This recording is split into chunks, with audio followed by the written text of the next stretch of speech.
계속해서 잠언 말씀을 나누고 있습니다. 잠언 말씀을 통해서 우리는 지혜의 권면을 듣는데 계속 읽어오던 말씀을 통해서 지혜를 얻게 되면 우리가 누릴 수 있는 유익을 계속해서 살펴보고 있는 겁니다. 지혜를 얻으면 우리에게 생기는 유익함 어떤 것들이 있나, 많은 것들이 설명되어졌고 또 나누어졌었는데 몇 가지로 요약하면 이렇게 요약할 수 있을 것 같아요. 지혜를 얻으면 우리에게 유익한 것. 그 첫 번째는 뭐냐 하면 잠언 13장 18절에서 읽었던 말씀입니다. 같이 한번 더 읽어보죠. 시작. 훈계를 저버리는 자에게는 궁핍과 수욕이 이르거니와 경계를 받는 자는 존영을 받느니라. 궁핍과 수욕을 지혜를 얻으면 이것을 피할 수 있게 된다 말씀하고 계시는 겁니다. 살아가다 보면 후회하는 일들 참 많이 생기잖아요. 그때 그러지 말걸, 그때 그렇게 선택하지 말걸, 그때 그 길로 가지 말걸, 그때 그거 하지 말걸, 그때 그 말 하지 말걸, 이런 후회들 계속 쌓여가잖아요. 이런 후회들이 쌓이면 우리는 반드시 어디에 도착하게 되냐면 부끄러움을 당하는 일, 그리고 궁핍함에 도착할 수밖에 없는데, 지혜를 얻으면 이 궁핍함에도 이 부끄러움에도 도착하지 않을 수 있게 된다는 거예요. 이게 지혜를 얻었을 때 우리가 누릴 수 있을 거라고 기대할 수 있는 유익함입니다. 13장 19절에 한 번 더 요약이 되는데 같이요. 시작. 소원을 성취하면 마음에 달아도 미련한 자는 악에서 떠나기를 싫어하느니라. 지난주에 이 말씀을 설명하면서 소원을 성취하는데, 이 소원을 성취하려고 보니까 우리가 쉽게 달성할 수 없는 목표가 소원인데, 이 소원을 성취하려다 보니까 미련한 사람은 어떻게 하냐면 쓸 수 없는 수단, 쓰지 않았어야 될 수단을 사용하는 거예요. 그러다 보니까 소원을 이룬 것 같은데 막상 이루었다는 소원을 들여다보면 그것에 구멍이 숭숭 뚫려서 언제 그것이 빠져나갔는지 알 수 없게 된다는 겁니다. 그래서 소원을 성취할 때는 반드시 필요한 것이 있는데 우리의 힘이 아니라 여호와의 은혜, 여호와의 도우심이 필요하다 그래요. 여호와의 은혜를 우리에게 끌어오는 게 하나님의 주시는 지혜인데, 이 지혜를 가지게 되면, 그러니까 소원을 성취하는 것도 그렇게 멀게만 느껴지고 그렇게 어렵게만 느껴지던 그 소원이 성취되는 일이 가능해진다는 겁니다. 첫 번째가 뭐였냐면 궁핍과 수욕을 피할 수 있게 된다였고, 두 번째가 소원을 성취할 수 있게 된다였습니다. 한 가지만 더 나눌 텐데 13장 23절이에요. 시작. 가난한 자는 밭을 경작함으로 양식이 많아지거니와 불의로 말미암아 가산을 탕진하는 자가 있느니라. 지혜를 얻으면 우리가 얻을 수 있는 여러 가지 유익한 것들 중에 하나를 설명하면서 가산을 탕진하지 않도록 우리의 구멍난 전대를 막는 게 지혜가 그 일을 해준다 그랬어요. 세 가지를 살폈는데 기억하셔야 돼. 그래야 다음 이야기로 넘어갈 수 있습니다. 지혜를 얻으면 우리가 얻을 수 있는 유익함, 첫 번째가 뭐냐 하면 궁핍과 수욕을 피할 수 있다는 거예요.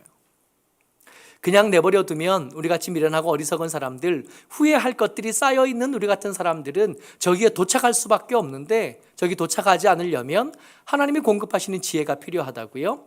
소원을 성취하는 일도 마찬가지입니다. 우리가 열심히 노력하면 소원을 성취할 수 있을 것 같이 세상은 그렇게 말하지만 살아보니까 그렇게 녹록하지 않고 그렇게 만만하지 않았어요. 소원을 이루고 싶지 않았던 게 아니라 열정이 부족했다, 그것보다도 구조적인 결함이 우리의 삶에 있었던 겁니다. 그래서 소원을 성취할 수 없게 되는데, 하나님께서 주신 지혜가 이 소원을 성취할 수 있도록 우리의 등을 떠밀어 주신다는 겁니다. 그러나 이것들 하나 더 있었는데, 가산을 지킬 든든한 방패 또한 되어주는 거예요. 우리 것을 우리가 지키는 게 아니라 하나님께서 지켜주신 은혜를 얻어서 지킬 수 있게 되는 것. 근데 지혜를 얻으면 유익한 것들, 이런 많은 것들이 있고 이것들이 우리가 원하는 것들이기는 하지만, 지혜가 정작 우리에게 주고 싶어 하는 것, 우리의 멱살이라도 잡아서 끌고 가고 싶어 하는 것은 이런 것들은 아닌 거예요. 지혜가 우리에게 진짜 주고 싶어 하는 것, 지혜가 우리에게 우리가 혹은 싫다고 말하는 수도 있는데 그럼에도 불구하고 기어코 우리를 끌고 가서 거기 도착해놓고 갖다 놓고 싶어 하는 곳은 따로 있습니다. 잠언 모든 말씀의 요절이기도 하고 결론이기도 해요. 잠언 9장 10절 말씀입니다. 같이요, 시작.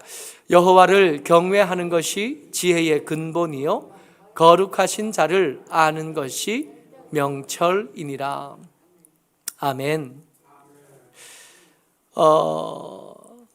하나님의 지혜가 여러분들과 제게 오면 그것으로 부끄러움을 피하고 재산을 지키고 소원을 성취하게 되고 이런 유익을 얻습니다. 그러나 이게 지혜의 목적은 아니에요. 지혜의 근본은 그런 게 아니라 우리를 여호와를 경외하는 사람으로 만들어내고 싶어 하는, 명철과 지혜는 잠언에서 거의 같은 뜻으로 쓰입니다. 명철이 우리에게 와서 우리에게 제대로 역할을 하기 시작하면 우리는 어떻게 되냐 하면 어떻게 하면 돈을 많이 벌 수 있나, 어떻게 하면 부끄러움을 피할 수 있나, 어떻게 하면 재산을 지킬 수 있나 도 물론 알게 되지만 그것보다 명철이 우리에게 오면 우리에게 나타나는 것은 뭐냐 하면 하나님을 알게 되어지는, 하나님이 어떤 것을 기뻐하시는지, 하나님께서 어떤 것을 요구하시는지, 하나님께서 어떤 것을 즐거워하시는지 이걸 알게 되어지는 것. 지혜가 우리에게 하고 싶은 것, 명철이 우리에게 주고 싶은 것은 이겁니다. 그러니까 잠언 말씀을 함께 나누고 지금 몇 달째 말씀을 나누고 있는데 이 말씀이 우리에게 제대로 역할을 했다면, 이 말씀을 우리가 제대로 듣고 우리가 그 말씀에 아멘하고 순종했다면 우리에겐 변화가 나타났을 건데 어떤 변화가 나타났을 거냐 하면 여호와를 경외하는 삶의 모습이 나타나기 시작했을 거고, 하나님을 어렴풋이 알던 사람이 좀 더 구체적이고 좀 더 분명하고 좀 더 또렷하게 알게 되어져 갈 겁니다. 그런 변화들이 우리에게 나타나는 거죠. 근데 지혜의 이런 의도, 이런 목적들은 매번 성공하는 건 아니에요. 지혜의 이런 의도, 여호와를 경외하게 만들고 싶고 하나님이 어떤 분이신지 알게 만들고 싶은 지혜의 이런 의도는 매번 모든 사람에게, 모든 경우에게 다 성공하지는 못합니다. 실패하는 일들이, 하나님의 말씀에 실패가 있을까 싶긴 한데 우리의 삶의 주변을 돌아보면 하나님의 이런 의도가 실패하는 경우들을 꽤 자주 만나겠더라고요. 이렇게 여호와 경외하기를 거절한 사람들, 여호와를 알아가기를 거절한 사람들을 향한 조롱이 이 말이에요. 오늘 설교의 제목이기도 한데 소가 없으면 구유는 깨끗하다 한 말씀이 이 여호와 경외하기를 거절한, 유익은 얻고 싶은데 그 목적, 여호와 경외하기는 그렇게 썩 마땅해 하지 않는 사람들을 향한 성경의 조롱입니다. 14장 4절 말씀이요. 같이 한번 읽어보죠. 시작. 소가 없으면 구유는 깨끗하려니와 소의 힘으로 얻는 것이 많으니라. 아멘. 한번 생각해 보자고요. 지혜를 얻으면 궁핍과 수욕을 피할 수 있다 그랬잖아요. 근데 그 궁핍과 수욕을 피하려고 지혜를 얻으려고 와서 보니까 이 지혜가 우리를 한 걸음 더 가게 한다 그랬잖아요. 여호와 경외하기로. 근데 여호와 경외하기로 가서 하나님의 음성을 들어보면 하나님의 음성이 우리에게 뭐라고 말씀하시냐면 넌 죄인이야 그러는 거예요. 부끄러움을 피하려고 왔잖아요.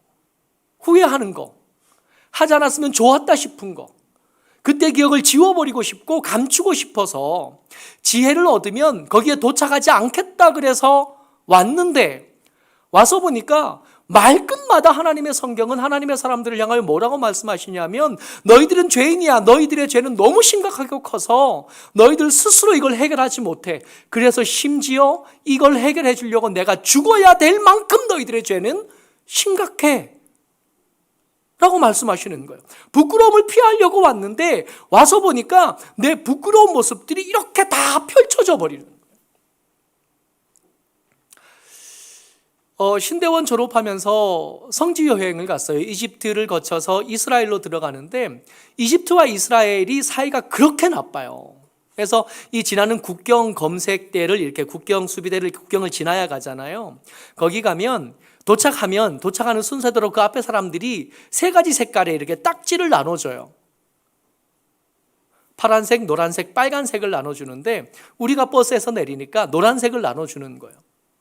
그리고 어떤 사람은 파란색을 나눠주고 어떤 사람은 빨간색을 나눠주는데 처음에는 그냥 주니까 받았는데 나중에 알고 보니까 파란색을 받은 사람들은 백인이에요.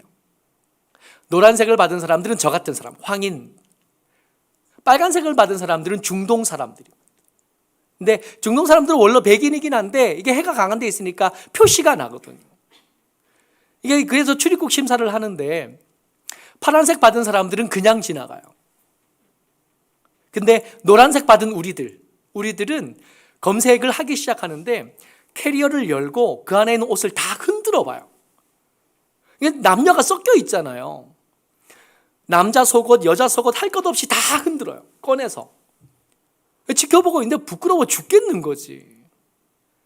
가방을 뜯어볼 기세예요. 빨간색 받은 사람들은요. 못 들어가요. 뒤에 서 있어요. 우리가 그 검색을 통과하는데 한 2-3시간 걸렸던 것 같은데 빨간색 표시 받은 사람들은 거기 뒤에. 부끄러움을 피하려고 하나님께 왔다고요. 부끄러움을 피하려고 그 지혜를 얻으면 부끄러움을 피할 수 있다 그래서 왔는데 와서 보니까 가방을 다 열어놓는 거예요. 그 가방에 남들에게 보여주고 싶지 않은 부끄러운 것들 들어있었거든. 남들 못 보게 하려고 일부러 까만 봉지에 싸놨거든.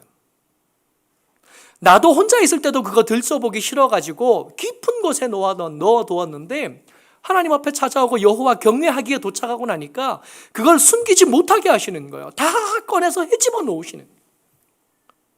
헉, 이러려고 온 거 아닌데.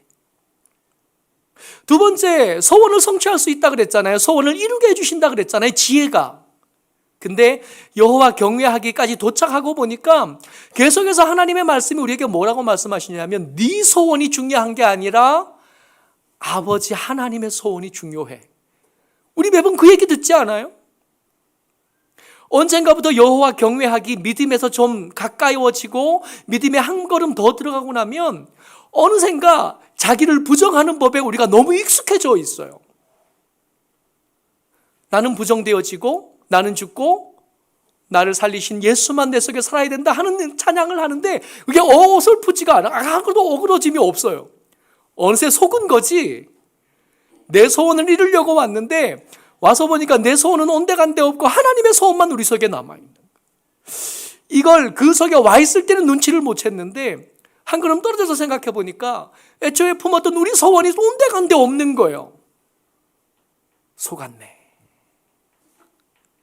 부끄러움을 피하려고 왔더니 죄인이라 그러고 소원을 이루고 싶어 왔더니 네 소원은 중요하지 않아. 하나님의 소원이 중요해. 거기에 어느샌가 옆에 사람 보니까 눈도 이렇게 몽롱하게 풀린 것 같고 정신도 반쯤 놓은 것 같은데 그 말에 아멘 하고 있는 걸 보는 거죠. 야, 큰일 나겠다. 한 걸음만 더 가면 나도 저렇게 될 거 아니야. 난 내 소원을 이루고 싶은데. 내 가산을 지킬 수 있다 그랬잖아요. 근데 여호와 경외하기에 가까워지면 가까워질수록 들리는 말씀도 부담스럽지만 마음속에 감동도 생겨요. 11조에 대한 감동이 생기는 거예요. 근데 가만히 들어보니까 이 11조가 이게 수입의 10분의 1을 내는 건데 겉모습은 그런데 그게 전부가 아닌 거예요. 11조가 우리가 믿음으로 고백할 때 11조가 뭐냐 하면 내게 있는 모든 것이 다 하나님의 겁니다. 근데 하나님께서 허락해 주심을 따라서 내가 쓰고 그 중에 11조만 내는 것으로 내게 있는 모든 것이 하나님의 것을 인정합니다 하는 게 11조잖아요. 그러니까 11조를 내면 11조만 내는 게 아니라 내 거는 내 거가 아니라 하나님 거라고 인정하는 게 되는 거래. 아, 이거 큰일 나겠네. 그래서 이 말씀이 마음에 확 와닿고 은혜가 되는 겁니다. 소가 없으면 구유는 깨끗하려니와 소의 힘으로 얻는 것이 많으리라. 소를 치는 것, 이게 여호와 경외하는 거예요. 여호와 경외하기에 도착하고 나면 얻을 수 있는 게 너무 많다는 걸 알아요. 그러나 가만히 생각해 보니까 맨정신에 할 수 있는 건 아닌 것 같아. 도망가고 싶은 거죠. 지혜를 통해서 얻을 수 있는 것은 너무 탐나잖아요. 재산을 지키는 거, 소원을 이루는 거, 부끄러움을 당하지 않는 거 너무 좋은데 여기 한 걸음 더 가서 여호와 경외하기에 도착하고 나면 이것들이 다 무소용이 되는 것 같은 거예요. 아뿔싸 큰일 날 뻔했다. 교회를 오기는 좋고 그 은혜를 얻는 것, 그 유익함을 얻는 것은 좋은데 여호와 경외하기까지 가면 안 될 것 같은 생각이 드는 거예요. 이런 우리의 마음을 뻔히 아실 텐데도 왜 굳이 여호와 경외하기를 그렇게까지 강요하실까? 잠언 말씀을 계속해서 읽고 있지만 똑같은 말들이 굉장히 많이 자주 반복되어집니다. 우리를 세뇌라도 하고 싶어 하시는 거예요. 여호와 경외하기가 지혜의 명철의 군본이야. 그래서 계속 반복하시는 거예요. 잠언 나름대로의, 성경 나름대로의 이유가 있을 텐데 그 이유가 뭘까? 왜 이렇게까지 하시는 걸까? 적당히 좀 살도록 내버려 두시면 마음도 편하고 삶도 편하고 참 좋을 텐데 전도도 더 잘 될 것 같은데 말입니다. 14장 9절 말씀 같이 읽습니다. 시작. 미련한 자는 죄를 심상히 여겨도 정직한 자 중에는 은혜가 있느니라. 아멘. 여호와 경외하기가 아니면 안 되는 가장 중요한 이유 중에 하나는 여호와 경외하는 사람들이 하나님의 말씀을 배우면서 여호와를 경외하게 되면서 당연하게 받아들이는 기준이 생겨요. 여호와 경외하는 사람들의 삶의 기준은 내게서 떠나서 하나님의 말씀으로 기준이 옮겨갑니다. 그러니까 내가 기준이 아니라 하나님의 말씀이 기준이 돼요. 하나님의 말씀의 특징이 뭐냐 하면 2000년 전이나 지금이나 똑같다는 거거든. 빛이 있으라 말씀하실 때 그때 말씀이나 지금 그 후로 많은 세월이 지나서 2021년 마지막 달을 지내면서 말씀을 나누는 우리에게 지금 읽고 나누고 있는 말씀이 똑같다는 거예요. 하나님의 말씀이 기준이 되면 내 마음대로 못 살게 되고 하나님의 말씀을 기준 삼아서 거기에 나를 비추어 본 다음에 어느 정도 떨어졌는지 어느 정도 가까워졌는지 가늠할 수 있게 되거든요. 근데 이게 여호와 경외하는 사람들에게만 이렇게 되는 거예요. 여호와 경외하기를 거절하고 나면 기준은 하나님의 말씀이 기준이 아니니까 내가 기준이 될 수밖에 없고, 문제는 내가 기준이 될 때 이 기준을 어떻게 적용하냐 하면 내가 기준이니까 내 형편과 내 사정에 유리하도록 때때마다 바꾸게 된다는 겁니다. 기준이 움직이면 엉망진창이 되는 거잖아요. 내가 힘 있을 때 내가 더 강한 사람이고 내가 더 부한 사람이고 내가 능력 있는 사람일 때 이 기준은 내게 항상 유리하게만 적용되니까 좋은 것 같은데 살아보니까 그렇지 않다는 걸 알게 되잖아요. 매번 강하지 않다는 걸 알게 되잖아요. 살아다 보니까 더 똑똑한 사람 만나게 되고 살다 보니까 더 힘 있는 사람 만나게 되고 살다 보니까 내가 약자의 편에 서는 때도 순간순간 다가오던데 그때 내 기준을 고집할 수 없게 될 거라는 거예요. 그럼 그때 강한 사람이 자기 나름대로의 기준을 적용하게 될 텐데 그렇게 되면 엉망진창이 되는 거예요. 그동안 내 나름의 기준으로 어떤 유익이 그 형편 그 사정으로 가게 되면 역전이 되어져서 남들에게 겨누었던 칼날이 오히려 내게 돌아오게 될 거예요. 혼란함의 끝판왕이 만들어지게 되는 거예요. 각자 나름의 기준으로 살아가는 삶의 이야기들이 사사기에 이렇게 풍성하게 기록되어져 있는 거예요. 얼마나 한심한 삶을 사는지 사사기 읽어가면서 요즘 새벽마다 사사기 말씀 보는데 읽을 때마다 답답한 거예요. 그 답답한 사사기의 결론이 뭐냐면 그때는 이스라엘 백성들에게 왕이 없으므로 각자의 소견에 옳은 대로 각자 자기 나름의 기준을 가지고 그 기준을 가지고 옳고 그름을 판별한 다음에 자기 나름대로 살았다는 겁니다. 그렇게 살았더니 사사기에 암흑기가 벌어집니다. 그러니까 여호와가 기준이 아니실 때 여호와 경외하기로 하나님의 말씀을 배워 그 말씀을 기준으로 삼지 않았을 때 우리 인생은 그야말로 혼란할 수밖에 없게 된다는 겁니다. 문제는 여기서 멈추지 않아요. 계속 강하면 되니까. 근데 이런 사람들, 자기가 기준인 사람들의 특징 중에 하나가 뭐냐 하면 16절 말씀이요. 시작. 지혜로운 자는 두려워하여 악을 떠나나 어리석은 자는 방자하여 스스로 믿느니라. 자기 기준을 가지고 살아가면서 삶이 혼탁하게지고 혼란하게 되어지는데 그렇게 되면 뭔가 잘못됐다는 걸 눈치채면 좋잖아요. 근데 스스로 눈치되지 못하더라도 옆에 권위 있는 누군가가 옆에 그 사람을 사랑하는 누군가가 기뜸을 해주면 좀 들으면 좋은데 자기 나름대로 기준을 세운 사람. 근데 특징이 뭐냐 하면 소신은 얼마나 굳은지, 심지가 얼마나 든든한지 옆에 사람 얘기를 잘 안 들어요. 내가 고집 세다 그러고 고집을 세우는 사람들은 잘 없어요.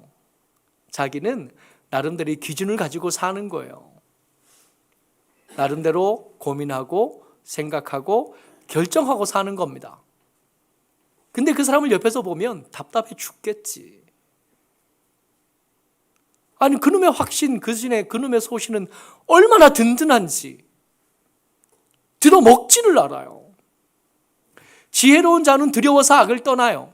저지를 때는 몰랐는데 저지르고 보니까 잘못한 걸 알겠어. 그러니까 하나님의 말씀을 기준으로 삼고 보니까 틀렸다는 거 알겠으니까 할 수만 있으면 빨리 그 자리를 떠나려고 하는데, 어리석은 자는 그 들을 만한 귀가 없으니까 새벽마다 예배 드리면서 또 제가 기도할 때마다 빠뜨리지 않고 기도하는 게, 하나님 말씀하실 때 들을 수 있게 해주십시오. 여러분, 우리가 귀가 멀어서 안 듣는 게 아니에요. 고집이 세서 안 듣는 거거든요.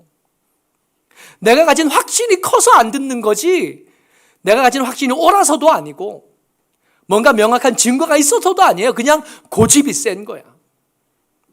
고집이 세서 안 들려요. 진짜 무서운 건 뭐냐 하면 18절 말씀 같이 한번 읽습니다. 시작. 어리석은 자는 어리석음으로 기업을 삼아도 슬기로운 자는 지식으로 멸류관을 삼느니라. 여러분, 우리가 가지고 있던 소신, 우리가 가지고 있던 나름대로의 기준은 반드시 표시가 나게 돼요. 그게 말로 표시가 나고 표정으로 표시가 나고 삶의 형태들로 표시가 나거든요. 근데 이렇게 표시가 난 것들은 하나님의 말씀에 기업이 된대요. 내게 기업이 된 것들은 특별한 은혜가 없으면 유산이 됩니다. 유산이 되면 그 아들이, 그 딸들이 그 아버지가 만들었던 소신, 아버지가 만들었던 삶의 습관, 삶의 모양들이 그대로 물려줘서 아들이 그렇게 살아요. 제가 형이 하나 있는데 형하고 제가 참 많이 달라요. 그러니까 자라면서 저는 형이 계속 부러웠었거든요. 형은 저보다 키가 한 5cm쯤 커요. 제가 지금 생각도 그래요. 5cm만 키가 더 컸으면 참 좋았을 뻔했어 하는 생각 매번 하거든요. 저희 형은 어릴 때부터 운동을 많이 해서 계속 몸짱으로 살았어요. 그것을 바라보는데 저는 몸짱이 아니니까 매번 부러웠어요. 고등학교 때 패러글라이딩 타고 행글라이더 타고 요트 타고 색소폰 불고 전화하면 오토바이 타면서 전국을 다 도는, 어느 날 전화하면 자전거 타고 제주도 갔다 그러고 자기 마음대로 살았어요. 저 형이 타던 오토바이가 지금도 기억이 나는데 장가가 워낙 다 팔았는데요, 저 형이 타던 오토바이가 그랜저보다 비쌌어요. 마음대로 사는 거 너무 부러웠어요. 그런데 그 부러우면서도 형을 따라 살지는 못했지. 저는 고등학교 때부터 교회 다니기 시작했으니까 저는 교회 다니냐고 바쁘고 형은 세상에 다니냐고 바쁘고. 근데 그 형이 저희 아버지하고 참 안 친해요. 큰아들들이 좀 그렇지 않나요? 아버지를 친하게 여기지 못하고 사이가 별로 안 좋은 거예요. 아버지하고 형이 있으면 중간에 제가 꼭 있어야 돼. 아니면 둘이 싸우니까 중간에서 말려줄 누군가가 필요한 거예요. 근데 어느 순간에요, 나이가 좀 더 들고 50쯤 되고 나니까 어느 순간에 저희 어머니하고 제가 둘이서 얘기하는데 아버지하고 형하고 똑같은 거예요.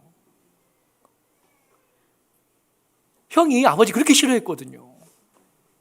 형이 아버지처럼 되는 거 너무 싫어했는 거, 저렇게 사는 거 너무 싫어하고 한심해 했었는데 한 50쯤 되니까 지는 몰라. 근데 옆에 있는 가족들은 다 알겠어요. 우리 아버지하고 우리 형이 똑같이 생겼어요.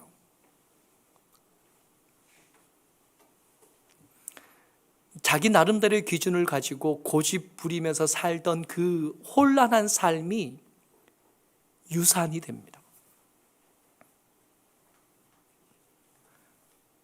그 유산을 물려받은 아들은 아버지의 혼란함을 그대로 학습한 다음에 그대로 살다가 또 기업이 될 거고, 특별한 은혜가 없다면 그것은 손자에게까지 물려지게 될 거고, 악순환이 반복되게 될 거고. 장가 가서 첫 아이가 임신이 됐어요. 영화에, 드라마에 보면 엄청 기쁘다 즐겁다 그러는데 전 기쁘다 즐겁다가 아니라 첫 애가 생겼다 그러니까 무서운 거예요. 아들이 절 닮지 않았으면 좋겠는데, 전 제가 이렇게 마음에 안 드니까 저하고 똑같이 않았으면 좋겠다 그러고 기도 정말 많이 했어요. 그래서 이름도 온유라고 지었잖아요. 저처럼 성경 급하지 않고 저처럼 과격하지 않았으면 좋겠어. 온유했으면 좋겠어. 그래서 온유라고 지었어요. 여러분, 우리가 함부로 산 삶이 기업이 됩니다. 우리가 함부로 살았던 삶이 기업이 돼서 유산이 돼요. 우리가 했던 실수를 반복하게 될 거고요. 우리가 했던 후회를 우리 아이들이 그 나이 때가 돼서 똑같이 반복하게 될 거예요. 지혜가 이걸 아는 거예요. 그러니까 그러지 말라고, 이거 끊어야 되겠으니까 그냥 지혜가 주는 유익, 어설픈 것들만 받지 말고 여호와 경외해가까지 도착한 다음에 끊으라고 간절함을 가지고 말씀하시는 겁니다. 그리고 또 우리가 주의해야 될 게, 언젠가는 만나게 될 의인의 문 때문에라도 여호와 경외하기는 반드시 배워야 돼요. 14장 19절입니다. 같이요. 시작. 악인은 선인 앞에 엎드리고 불의한 자는 의인의 문에 엎드리느니라. 그래서 의인의 문 그랬는데, 이 문이요, 이 문은 그저 그냥 의인의 문이라고 읽으면 되는 게 아니라 이 문이 가지는 고대 사회의 기능적인 특징들을 좀 염두에 두면 그저 문이 아니라 한 3가지 정도로 구분되어져요. 때때로 성경을 보다 보면, 구약 성경 보다 보면 재판이 벌어지는 장소가 성문인 거 기억하세요? 그러니까 장로님들이 성문에 모이시잖아요. 그러면 성문에 모인 장로님들 앞에 그 문제를 만든 사람들이 그 앞에 모여서 누가 옳은지 그른지 시비를 하게 되는 것, 성경에 때때로 나타나는데, 이 첫 번째 의인의 문, 그럴 때 우리가 어떻게 읽어야 되냐면, 첫 번째는 그 성문으로 읽어내야 됩니다. 공개적인 재판이 열리는 장소예요. 그러니까 잘못 산 거, 함부로 살았던 것이 사람들한테 다 공개되어져서 부끄러움을 당하게 되는 것, 이게 성문입니다. 하나님의 사람들이 제발 세상 재판장에 서지 않았으면 좋겠는데 참 이게 뜻대로 되지 않는 것을 봐요. 최근에 오미크론 사태를 보면서, 아니 백신 다 맞았고 그래서 여행 갔다 온 거, 일이 있어서 밖에 다른 나라에 갔다 온 것까지는 문제가 안 돼요. 그럴 수 있지, 그렇게 하자고 했으니까. 근데 문제는 거짓말은 안 했으면 좋겠잖아요. 그냥 그랬다고, 태우러 온 사람이 있었다고, 그랬으면 참 좋았을 텐데 그걸 못한 거예요. 우리가 숨기고 싶은 것들이 반드시 세상에 공개될 때가 있습니다. 근데 반드시라고 말하기에 좀 그런 게, 죄를 짓고도 멀쩡하게 잘 사는 사람들 너무 많잖아요. 안 들키고 안 걸리고. 그러면 이 성문은 피한 거가 되는 거예요.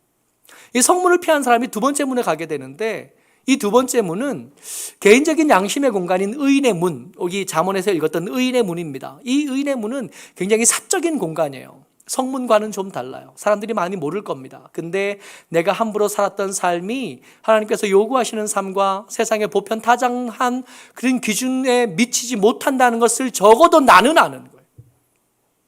내 양심이 나를 찔러서 편히 만들지 못하게 하는 거예요. 근데 어떤 독한 사람들은 양심도 없이 범죄를 함부로 저지르는 사람들도 얼마든지 있더라는 겁니다. 그런 사람들은 마지막 재판정인 3번째 문에 도착하게 되는데, 거기가 역사의 끝에, 개인적인 역사든 세상의 역사든 그 끝에서 만나는 여호와의 재판이에요. 요한계시록 말씀을 잠깐 읽을 건데, 요한계시록 20장 12절과 13절 말씀입니다. 같이 한번 읽어보죠. 시작. 또 내가 보니 죽은 자들이 큰 자나 작은 자나 그 보좌 앞에 서 있는데 책들이 펴 있고 또 다른 책들이 펴졌으니 곧 생명책이라. 죽은 자들이 자기 행위를 따라 책들에 기록된 대로 심판을 받으니 바다가 그 가운데에서 죽은 자들을 내주고 또 사망과 음부도 그 가운데에서 죽은 자들을 내주매 각 사람이 자기의 행위대로 심판을 받고.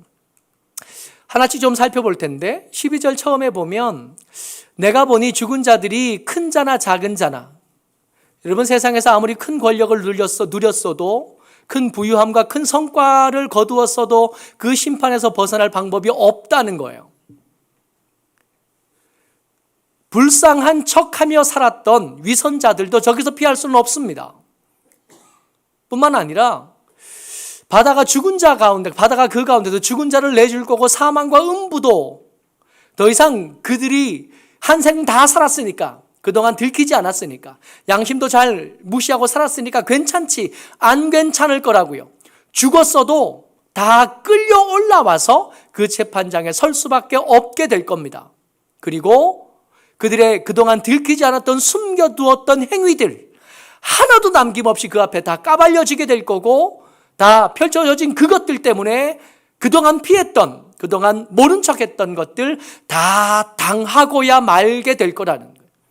역사의 끝에 있는 하나님의 심판은 혹 성문은 피했어도, 양심의 자책은 피했어도 이것은 절대로 피하지 못할 거라고요.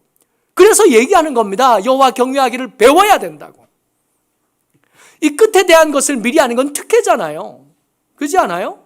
어떤 스포츠의 결과를 미리 알고 있어요. 다음 주 로또 당첨 복권 번호를 알아요. 이 특혜잖아요. 일의 결론을 안다는 건 하나님께서 우리에게 주신 최고의 특권입니다. 그 특권을 누린 다음에 선택하라고. 끝을 알았으니까 함부로 선택하지 말고 그냥 언뜻 보기에 좋은 것 같다고 여호와 경외하기는 빼고 지혜가 주는 유익만 얻겠다고 그러지 말라고. 그러다가는 그 의인의 문, 그 문에 도착할 수밖에 없고 여호와의 심판에 도착할 수밖에 없다고. 한 절 말씀 같이 읽고 마무리하려고 합니다. 여호와 경외하기가, 지혜가 우리의 멱살을 끌고라도 도착하게 하고 싶어하는 목적입니다.